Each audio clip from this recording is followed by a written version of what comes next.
तो भाइयों आ गए हम लोग वेद हमारे नए वीडियो के साथ। इसमें हम नए चैप्टर को पकड़ेंगे। हमने अभी तक ये हमारा सिलेबस है इजी 900 फंडामेंटल्स का।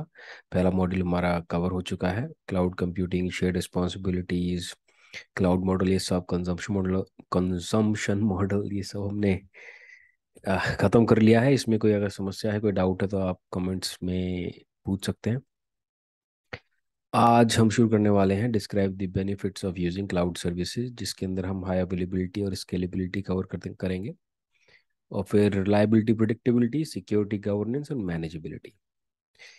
तो शुरू में ये थ्योरेटिकल ही रहेगा थोड़ा। Once we have the understanding, जब तक हमारी अंडरस्टैंडिंग नहीं बनती है हम लैब वगैरह में नहीं कूदेंगे। और वैसे भी AZ 900 जो फंडामेंटल्स है वो थ्योरेटिकल ही है। अभी हम क्लाउड के सरफेस को ही स्क्रैच कर रहे हैं, समझ रहे हैं क्या है, क्या भला क्या है ये चीज़, क्या है ये, क्यों इसका इतना हुआ है, क्यों इसका इतना हल्ला है।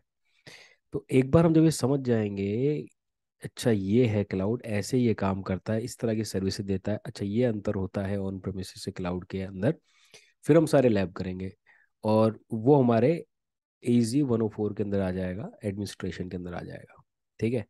तो अभी तक हमने ये समझ लिया है कि क्लाउड कंप्यूटिंग क्या होता है, उसके अंदर रिस्पॉन्सिबिलिटीज कैसे डिफाइन होती हैं, क्यों शेयर्ड होती हैं रिस्पॉन्सिबिलिटीज। ऐसा ऐसा नहीं है कि क्लाउड वालों के पास ही सारी रिस्पॉन्सिबिलिटीज है। अगर आप कुछ बना रहे हो तो आपके पास भी कुछ जिम्मेदारियां होंगी।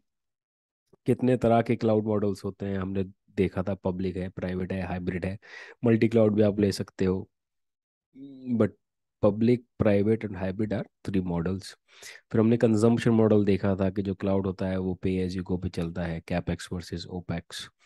कैपेक्स में आपको पैसे पहले लगाने पड़ते हैं हार्डवेयर खरीदने में, डेटा सेंटर सेटअप करने में, बिल्डिंग लेने में, कूलेंट लेने में, सब करने में। बट क्लाउड में ऐसा कुछ नहीं, आप सीधे पोर्टल पे जाओ, सब्सक्राइब करो और अपने को जो चाहिए वहाँ पे बनाओ, और जितना आप यूज़ करोगे उसका पेमेंट देना पड़ेगा। ये हमारा कंजम्पशन मॉडल हो गया था।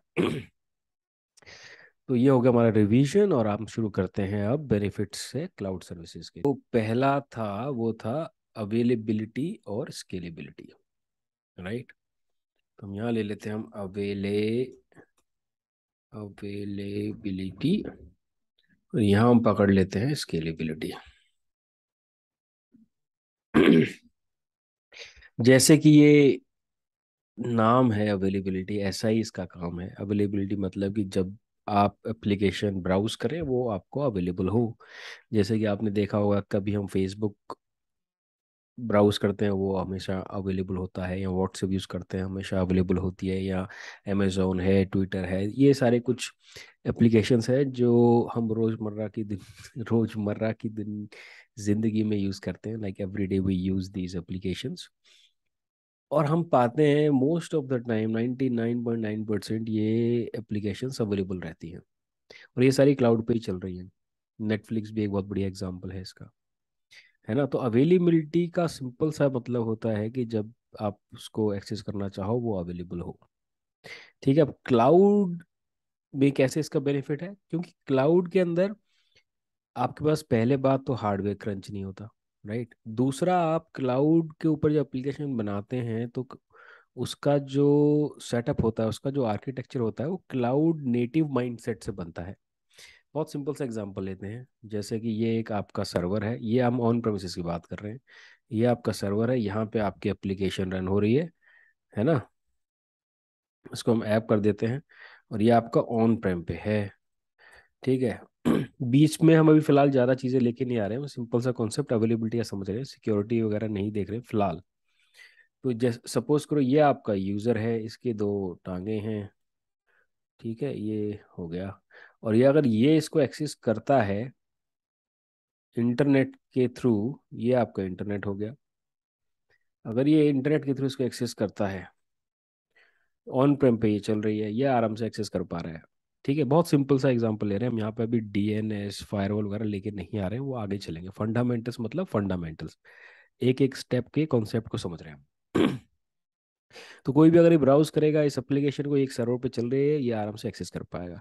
बट अगर कुछ हो जाता है, सपोज करो इस सर्वर के अंदर रीबूट हो जाता है, हंग हो जाता है, एप्लीकेशन में कोई भी इशू आ जाता है, एनीथिंग हैपन जिसके कारण एप्लीकेशन नहीं चलती है, तो ये एक्सेस नहीं कर पाएगा। मतलब क्या हुआ, ये एप्लीकेशन अवेलेबल नहीं रही यूज़र के लिए। फिर क्या करना पड़ेगा, फिर आपको पता करना पड़ेगा क्या इशू क्या है, फिर उस पर ट्रबल शूटिंग चलेगी आपको। अब वो पता नहीं कब तक चले, राइट। बट क्योंकि अगर आपको क्लाउड की बात करते हैं तो क्लाउड में आपको हार्डवेयर क्रंच नहीं होता, राइट। आपको पे एज यू गो मॉडल पे होता है। और दूसरा, अगर आप अपना डेटा सेंटर सेटअप करते हो, आपने अपनी बिल्डिंग में डेटा सेंटर सेटअप कर लिया, आपको बिल्डिंग में ही कुछ हो जाए तो सब कुछ गया, राइट। एक छोटी सी बिल्डिंग है, उसमें अगर एक तरफ पावर आउटेज हो जाए या कुछ और हो जाए, नेटवर्किंग इशू आ जाए, तो ये गया।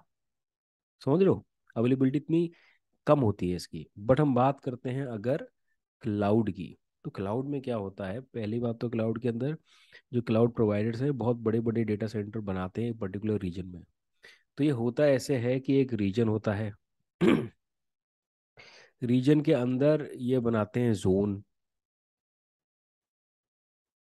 ये बनाते हैं जोन, जैसे इसने 2 जोन बना लिए। अब जोन के अंदर ये बनाते हैं डेटा सेंटर, डेटा सेंटर की बिल्डिंग है बहुत बड़ी बड़ी, राइट। ऐसे अब इन डेटा सेंटर पे कहीं एक वीएम आपकी चल रही होगी, कहीं पे एक छोटी सी वीएम, सपोज करो एक यहाँ चल रही है, ठीक है, कोई वीएम यहाँ चल रही है, तो ऐसे चल रही होगी। आप इस सबको एक्सेस कर रहे हो एजोर पोर्टल से और अपना वीएम बना रहे हो, बहुत सिंपल है। बट अगर आप किसी क्लाउड पे आपको अवेलेबिलिटी गेन करनी है तो आपको ज़्यादा ज़्यादा कुछ स्ट्रेटजी अपनाने की आवश्यकता नहीं होती है as compare to on premises, क्योंकि क्लाउड में पहली बार आप आईएस सर्विस को अगर छोड़ देते हैं अपन, तो पैस और सैस सर्विसेज जो हमने पढ़ी थी सर्विस मॉडल, वो बाय डिफॉल्ट हाईली अवेलेबल होते हैं। अब हाईली अवेलेबल का मतलब क्या है यहाँ समझे, तो जैसे कि एक एक वीएम थी, लेट्स सपोज कि ये तो वीएम नहीं है, ये एक वीएम है, और ये क्लाउड पे चल रही है, तो क्या होता है कि हम यहाँ पे 2 वीएम बना लेंगे फॉर एग्जाम्पल। और ये डिपेंड करता है आपकी एप्लीकेशन की अवेलेबिलिटी कितनी है।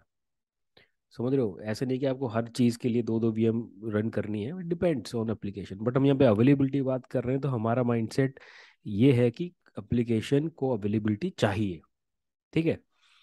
तो हमने क्या किया, एक की जगह 2 वीएम लगा दिए, ठीक है। और ये दोनों वीएम जो हैं इन पे आपने सेम एप्लीकेशन लगा दिया। हम अभी एप्लीकेशन आर्किटेक्चर नहीं पढ़ रहे हैं, सिर्फ अवेलेबिलिटी चेक कर रहे हैं।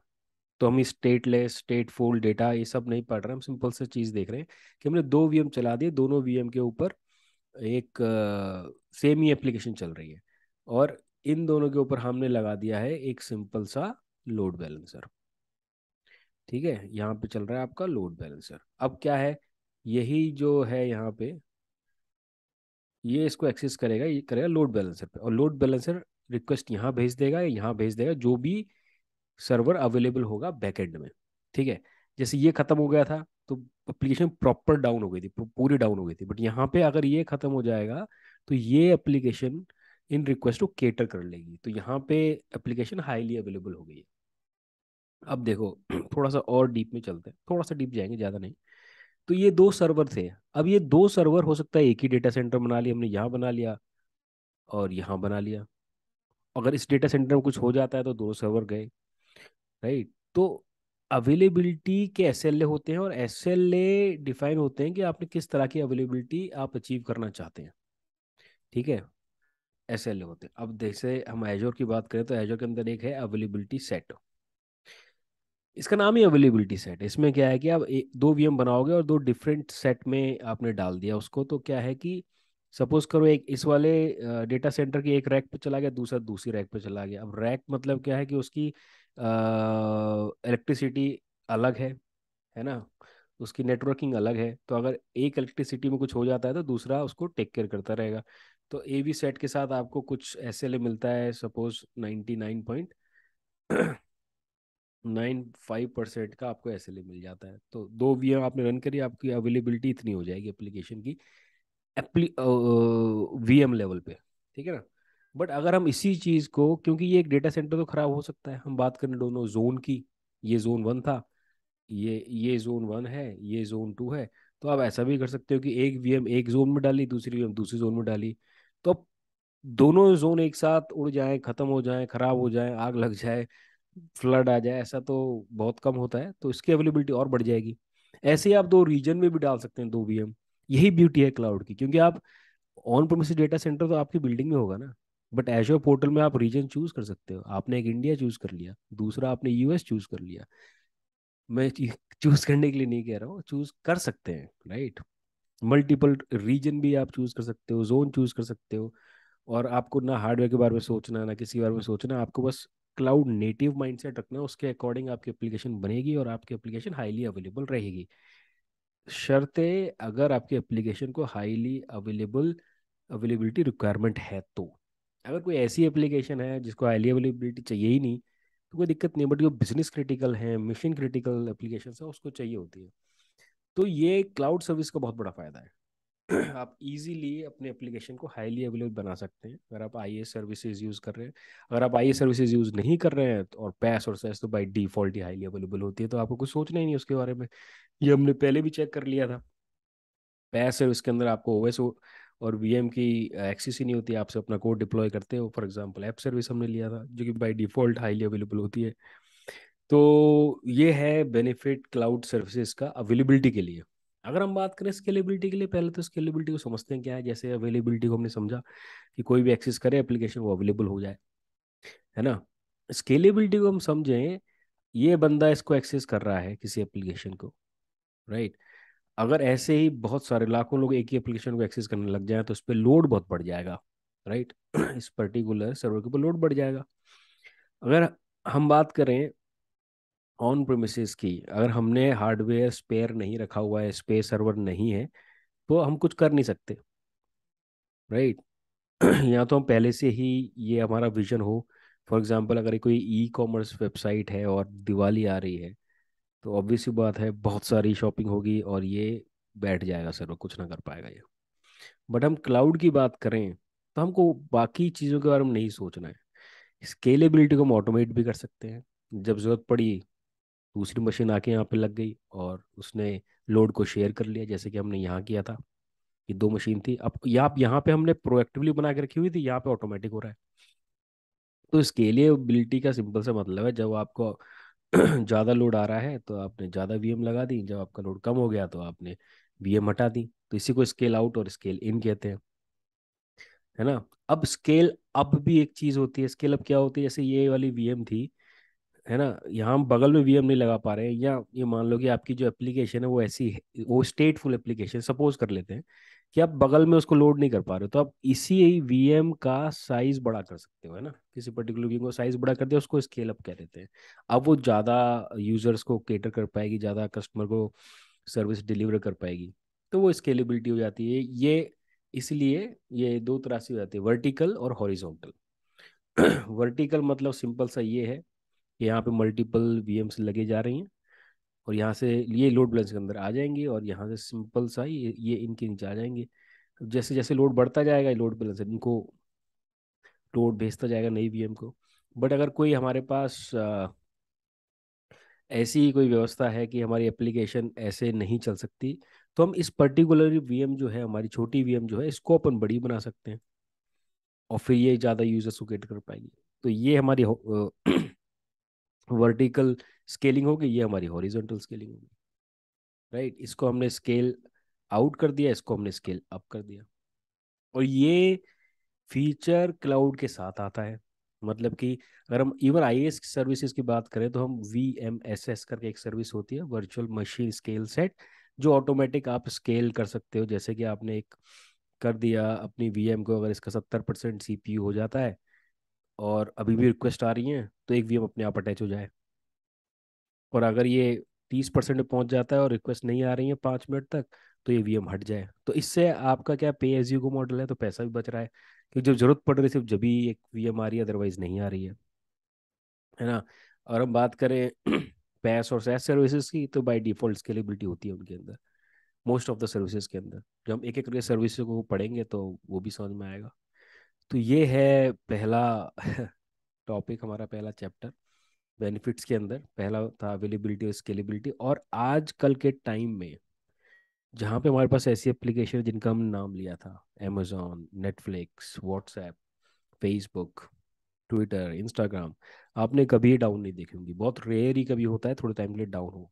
इसके पीछे रीज़न ये है कि इनका आर्किटेक्चर, इनकी डिज़ाइनिंग इस तरह से हुई है अवेलेबिलिटी को माइंड में रख के, और स्केलेबिलिटी भी वहाँ पे है। ताकि खाली पैसा बर्बाद ना हो। स्केलेबिलिटी लोड के अकॉर्डिंग, जैसे अमेजोन की बात करें तो हर दूसरे या तीसरे महीने कोई ना कोई ऐसा फेस्टिवल होता है, क्योंकि ग्लोबल एप्लीकेशन है। कभी यूएस में फेस्टिवल है, कभी यूके में, कभी इंडिया में। राइट, तो सोचो इसने बड़े लेवल पे इन्होंने इसकी स्केलेबिलिटी कर रखी है। राइट। तो ये इस तरह से ये सारी क्लाउड एप्लीकेशन डिज़ाइन होती हैं, और अवेलेबिलिटी और स्केलेबिलिटी को मद्देनजर रखते हुए, और हम लोग बड़े ही आराम से ये चीज़ अचीव कर सकते हैं क्लाउड पे as compare to on premises. हालांकि वहाँ भी बड़े प्यार से सही दिमाग लगाना पड़ता है, फाइंड आउट करना पड़ता है। इसलिए ही एसएलए होते हैं। मिशन क्रिटिकल एप्लीकेशन है या बिजनेस क्रिटिकल एप्लीकेशन है, उसको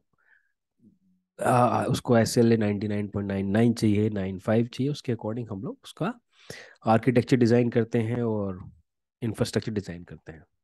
तो ये है हमारा बेनिफिट क्लाउड सर्विस का, अवेलेबिलिटी एंड स्केलेबिलिटी। और अगले वीडियो में मिलते हैं हम दूसरे बेनिफिट के साथ, जो था हमारा प्रिडिक्टेबिलिटी और रिलायबिलिटी। और ये सारी चीज़ें आपके बहुत काम आने वाली हैं। ये एक एब्सोल्यूट फंडामेंटल्स हैं, कॉन्सेप्ट्स हैं, इनको दिमाग में जरूर रखिए। अगर कोई समस्या है, कोई चीज़ समझ में नहीं आई, तो कमेंट जरूर करिए, लाइक करिए, शेयर करिए और इन्जॉय करिए और पढ़ते रहिए।